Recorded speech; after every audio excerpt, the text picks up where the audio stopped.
miles. The Oran Park circuit. Let's take a run around it now.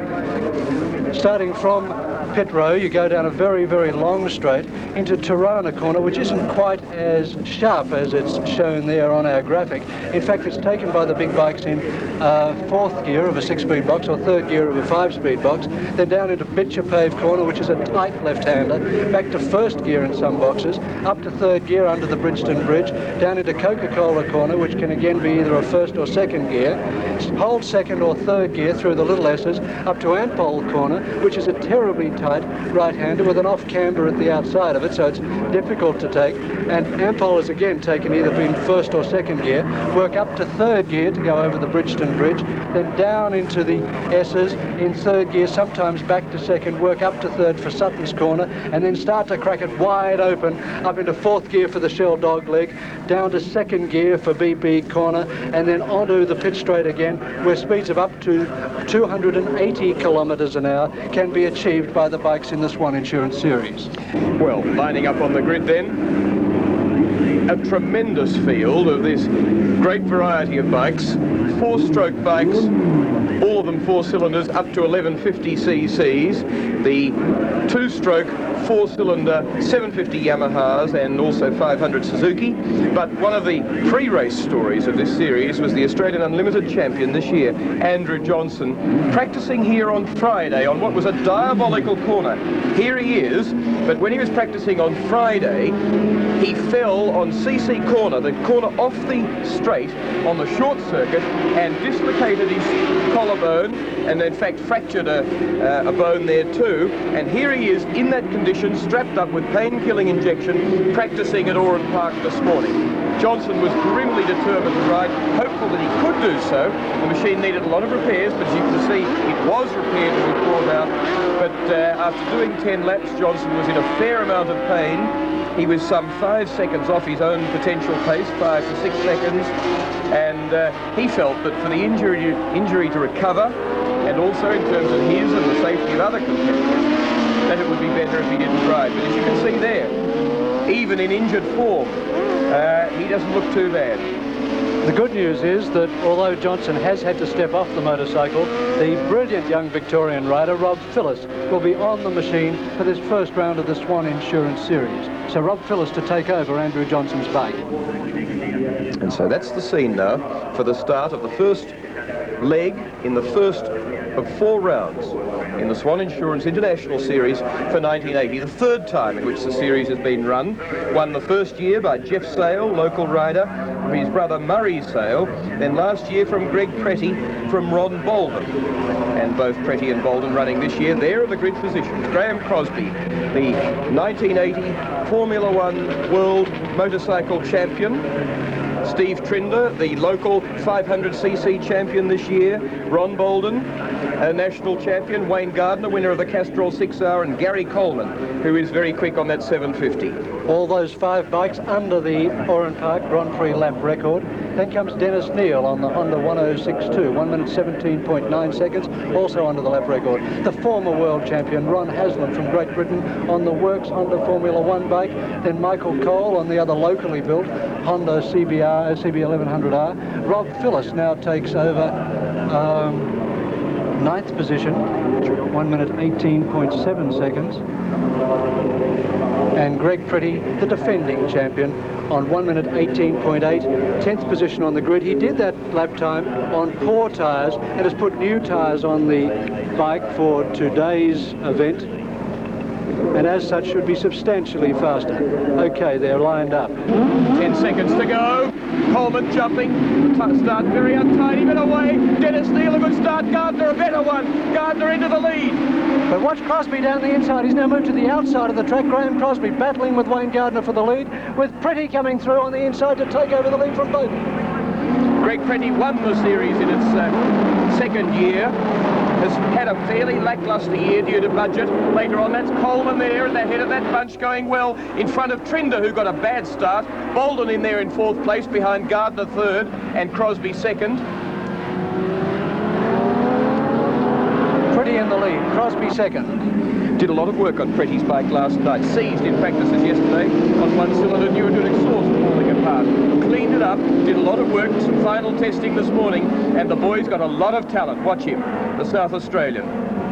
Has not done much riding this year as Graham Crosby ranges up. Look at the difference in size of those two motorcycles. Pretty not done much riding this year, therefore has got to be at risk to Crosby, who's a much more experienced rider. Last rode only 3 weekends ago at Brands Hatch in England. And now climbing all over the back of Pretty's motorcycle. And look at the performance of Wayne Gardner. His Honda is 1040cc's, 1062, the standard Honda capacity. Dennis Neal, Michael Cole, Alan Decker, all out at extra 100cc's with RSC kits from Japan. But he's leading them all, the fastest of the superbikes. And Pretty, boy, has he shocked them. Rodney Campbell there we saw briefly on 32. Still Pretty though. Crosby thinking about it, planning strategy at this stage. And if you're wondering where Dave Aldana, the American, is at the moment, he's just wheeling his bike away down pit lane. He's arrived at the start, slightly late for the start of the first round of the Swan Insurance Series, having had a frantic effort to weld his frame up again. They discovered a crack in the frame after practice this morning, and they couldn't get it ready in time. This bike of Pretty's is the one that won Andrew Johnson the Unlimited title this year. But Pretty was always the favoured rider of the Pitman's team in South Australia, the Yamaha distributors. He's taken it back over for the series. There's Crosby.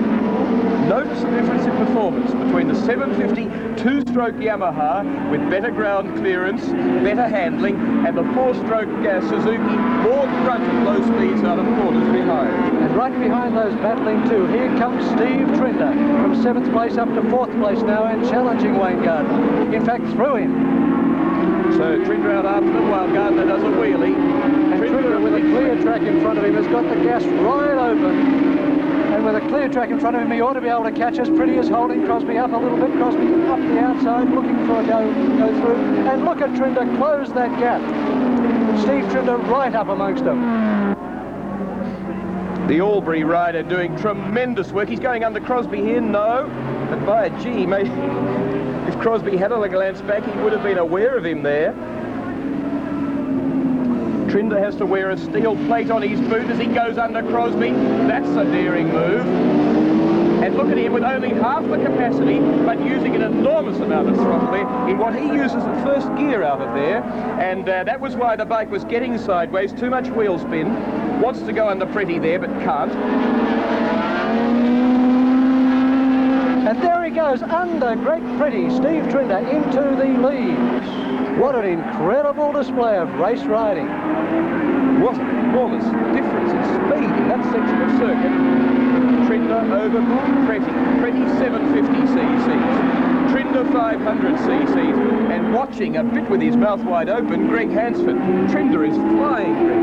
Yes, well, Steve can just put that bike anywhere he wants on the track. He can go into the corner in any part, wide or shallow, and he can just make it round the corner where the other bikes on the bigger bikes just can't do that. Better handling, better ground clearance. Sure, he's got everything going for him there, and the big bikes you've got to follow a perfect line, and if you get 1 foot off that line, well, you can't do what Steve's doing. And he can get the power on earlier outer corners. Sure, well, he's using a gear lower there in every corner that you'd see, so he'd be up around 8, 9, 10,000 RPM there, where Crosby's bike would be doing about 5 or 6,000. Yes, in fact, he was saying this morning he can't really drop below 8 grand on that Mark V Suzuki. Right, he's got no horsepower at all below 8,000 revs. But isn't he using it well too? Yeah, he's come a long way in the last 12 months. See how shallow he came into that corner there. He's not using as much of the road as the other bikes are. Looking a bit ragged there, Greg? Yeah, he always has done, Will, but hopefully he can keep it upright. And Crosby, what about him? I think Graham would just be biding his time. He knows he's got a long way to go in the race, and, well, not a long way, I mean another 7 or 8 laps. Graham's very experienced. He'll be watching everything that Trinder's doing and just trying to work out where he'll be able to get past him. So where they go with Pretty in 3rd, Jeff Sale 4th, Wayne Gardner 5th, Graham Muir 6th, Gary Coleman 7th. And here comes Crosby, starting to challenge Trinder again. Crosby experimenting with tyres in this race, and is on a hard compound tyre, which probably doesn't give him the traction that he wants with that 140 horsepower machine. But Crosby, you can be sure, is trying everything that he knows right now to try and make up the deficit on Steve Trinder. And Trinder's sacrificing an enormous amount, entering the corners, not using nearly as much track as, for instance, Crosby there.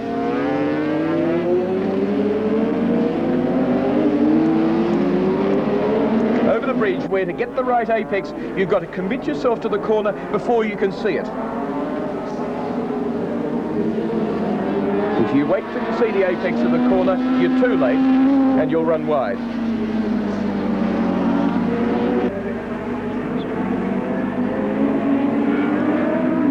Crosby going for everything, but behind them it's Greg Pretty and Jeffrey Sale, the two previous winners of the Swan Insurance Series.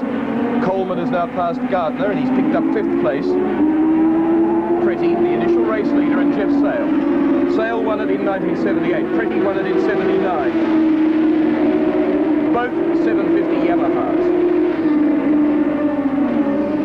Two local boys. Pretty went to Europe this year and had a wretched time, spent a lot of money and didn't get nearly the results that he felt he could have done if he had the right sort of budget. And in the meantime, we look at the race leader with Crosby back in the lead in front of Trinder. A great scrap going on between these two very disparate motorbikes, but both of them Suzukis. Trinder first gear, Crosby second, 1,000 cc's pulling away from 500 cc's, revving its head off up to about 10,500 revs. Crosby going up to about 9 odd on the 4-stroke. This is the talent of Crosby that won't lie down, will wring every last bit of power he can out of that. Trinder. He almost high-sided it there as he tried to put his power down, could not get it all down, and almost went over the high side of the bike, which has detuned him somewhat as he comes down into BP corner. And further back there's a great scrap 3rd and 4th as well, so it's on everywhere in this race. Crosby has a look behind him just to see where Trinder is and knows now that he's got just a slight security gap, but he shouldn't rely on it because it's as they come down into this section of track that Trinder will start to catch up under brakes. There's 3rd and 4th place. Jeff Sale coming down the inside. Takes over from Greg Pretty, but drifts wide, and Pretty now goes for the inside under brakes but can't do it.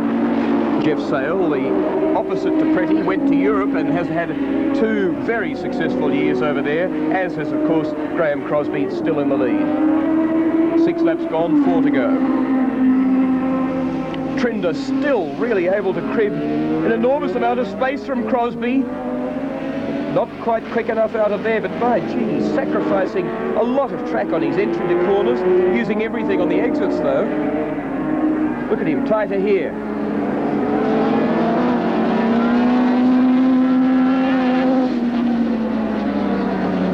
Pretty light, these Formula One bikes now, not nearly as heavy as they used to be. Almost a Formula One frame and suspension and brakes, but with a big 1,000cc engine developing. Crosby says 130 brake horsepower on a cold day, perhaps dropping 10 horsepower on a hot day like today. Well, that advised Crosby very smartly just where Trinder was. And a real game now of thinking as well as racing on the track, as the two of them work out what they've got to do on the last lap to outfox the other. And Trinder playing a here he goes. Trinder under brakes, can he do it? Crosby slams the gate on him. And Trinder playing a dangerous game in as much as the way he's chucking that bike about, he is going to have tyre problems. So there, and you see what I mean. He's taken the lead, but he's gone way wide, letting Graham Crosby through again. But he's not on a bad line onto the bridge, and he wants to go under Crosby again. And the 24-year-old Albury rider won't be phased at all, I think, about that sort of thing. He's having to ride harder than he's ridden all this year when he took the national 500cc title. But he's still in it, as you can see. Sutton's corner, a fast corner there. 3rd gear for both of them. 6-speed box on the latter Suzuki, the 500 number 8. 5-speeder on the Crosby bike, coming up for 2 laps to go now. 5.2 kilometres left of this enthralling race. Look at that crowd on their toes for this incredible race as they slam down the main straight. Crosby still in the lead, Trinder a little bit back. Sale still leading Pretty, but Gary Coleman getting very close to them on 52 in 5th place. rider. You saw the front end just dipping a little bit there. Crosby will start to pull a little bit of extra special Crosby magic out of the hat, particularly for the final lap to stop Trinder getting under him anyway. He knows what a 500 Suzuki can do. Trinder inside him on the exit. Yes, trying it, but Crosby knew. But Crosby knows what that 500 Suzuki do. There's the third, fourth and fifth. That's Jeffrey Sale, followed by Greg Pretty, numbers 10 and 64, and in behind them, and not far behind them, there you are, Gary Coleman on 52. All of them 750 Yamahas. There's the lead, Graham Crosby. Steve Trinder right behind him. Yes, Crosby rides a Works 500 Suzuki, and in fact a more potent one than the one Trinder's on, because the factory bikes are a bit different to what they sell to the customers. Blue flag coming up for the final lap. And now, think about this lap, not only to ride and to race, but to outfox and outthink the other rider. Crosby versus Trinder.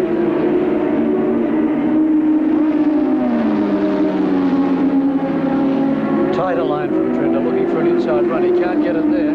Back end slips out a bit. He's losing power through that. Now goes for the braking manoeuvre. Can't do it again. Crosby's got his measure. It's up to Ampol corner now. This is where Trinder has proved successful in the past. Let's see what happens. Not that time. Looking for an exit though, a tighter exit. He's inside, he's winding it in first, but can't do it. Having showed it to Crosby on the last lap, Crosby knew it could be coming. What about through here? Underneath it? Not close enough. And I think Crosby's got him covered. His last chance would be under brakes at BP. Over the flip-flop, he'd want to be well positioned. The shell dog leg, as it's officially known. This is his only chance. Down to BP, but he's not close enough as Crosby wrings everything out of the big superbike, or the Formula One bike. Into BP corner, the crowd screaming as Trinder comes out. Crosby in front, though, will lead him to the line for victory in the first leg. Followed home by Steve Trinder in second place. Third place, Dyson split up with Jeff Sale coming in front of Gary Coleman, then Greg Pretty, followed by Wayne Gardner, a wonderful ride, then Dennis Neal on 6 and 4, that pair, followed by Ron Haslam. Well, what great racing from that pair, but what a wonderful performance from Wayne Gardner to head the bigger engined Honda team bikes. Great riding from Gary Coleman to catch that pair. Jeff Sale to come from behind, argue with Greg Pretty and come out on top. And Greg Hansford, as we look at the results there of the first leg, some wonderful performances there. Well, with me, Graham Crosby, at the end of that magnificent opening round of the Swan Insurance International Series, and the only thing Graham has said since he's got off the track is the crowd didn't throw him any beer cans, but they certainly gave you a great accolade, Graham. It was a wonderful ride. Yeah, it was great. I can remember the last time I won here, I think it was the end of I think it's 79, and the last lap I come round, everybody threw us a few beer cans, and it was great. So I'll have to wait and win the next one so I can get some next time. Well, the way you rode that time, you may well and truly have the second race wrapped up, but you must have felt a tremendous lot of pressure from Steve Trinder.